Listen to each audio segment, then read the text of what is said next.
Ever since the beginning, the Five Black Guys have entertained the world for 2 whole years. But now, in the year 2011, it has now come to pass that the Five Black Guys must unite in one single video.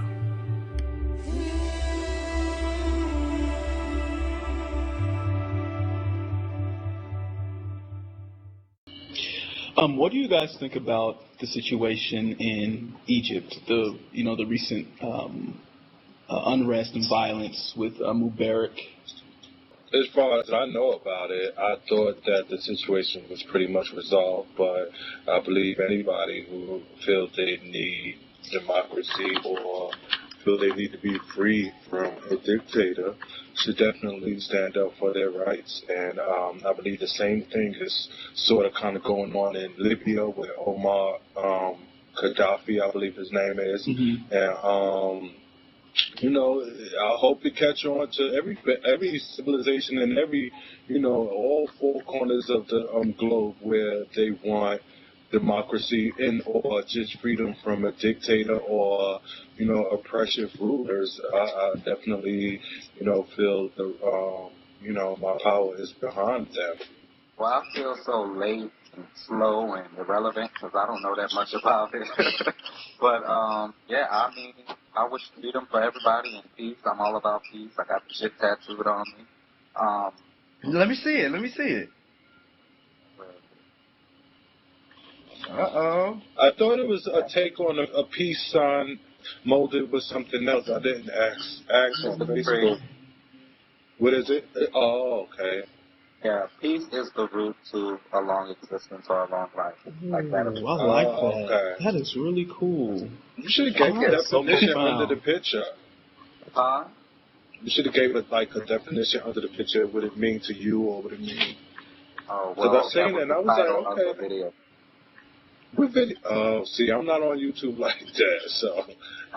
It might have been Facebook. I don't know. I think it was YouTube. Even when I saw I see it on Facebook. videos, I'm just not like. Yeah. So. But yeah, freedom for all. Let freedom ring, and peace be still.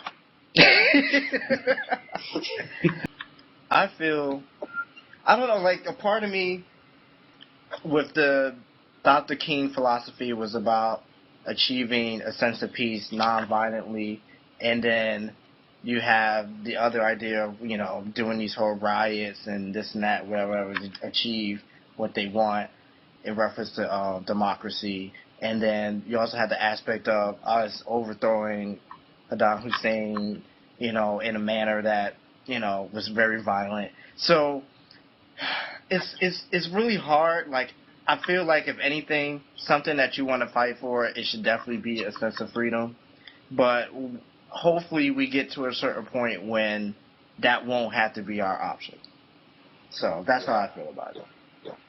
And before you go, Reggie, I hope that more, especially gay individuals, do what they are doing in Libya and the other places and stand up and fight for what we definitely feel is right. I mean, not enough of us do it. I mean, we feel it and may speak with our friends and stuff like that about what we feel is right. But now, should we go out rioting in the streets? Why not? Why not? It's going on within the states. It's going on within the states right now. I mean, we had to riot as blacks to get our point across when we wanted civil rights.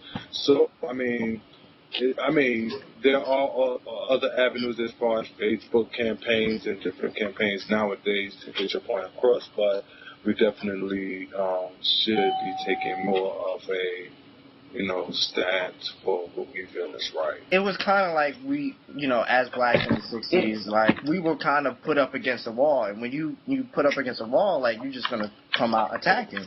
So I don't think that we've hit that wall yet. As far as I think we're trying to talk to people, trying to get people to understand, but I mean, as soon as they start putting me in some type of concentration camp or something like that, I'm coming out swinging. Oh. So that's how I feel about it too. I don't know how many people are Non-violent, willing to non-violent. eat in the process.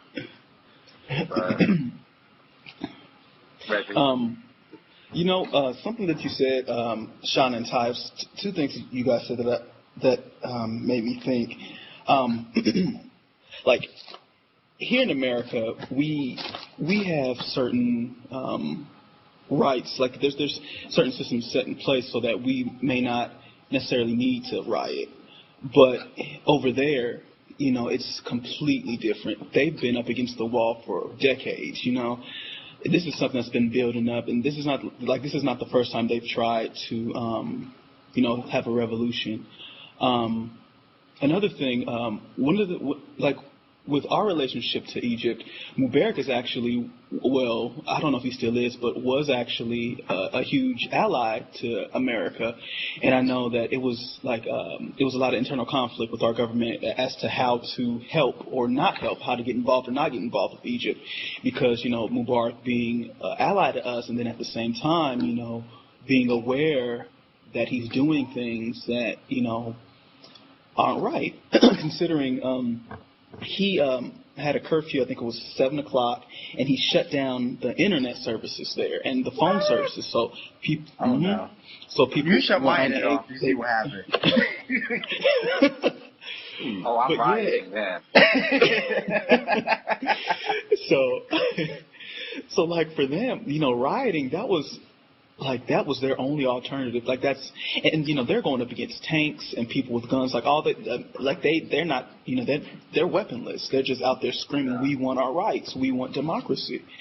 And you know, Mubarak is sending out tanks and you know his armies and just shooting people down and destroying people. But you know, the thing is, when you have a group of people who become enlightened and become very self-aware, you know, guns and tanks and things of that nature, the human resolve will beat that, and that's what they've just proven. That's something that, you know, we as humans have been proving for centuries, for decades. Do you think something like that is possible in areas like North Korea with Kim Jong-il? I believe it's North Korea. Yeah, I'm getting off this camera right now because y'all talking about him.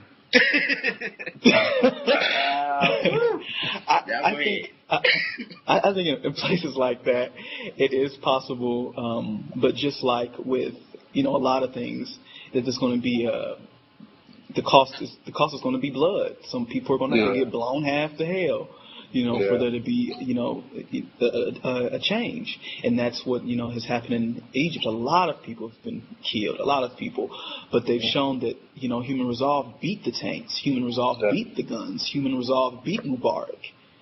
And as of right now, you know, though Mubarak is stepping down and is being exiled, there's still a lot of you know, laws still in place, a lot of ways of thinking still in place that have to also be exiled, that have to also be, you know, done away with, you know, for people to truly be free. And I'm sure it also has to be looked at the party that is now in power.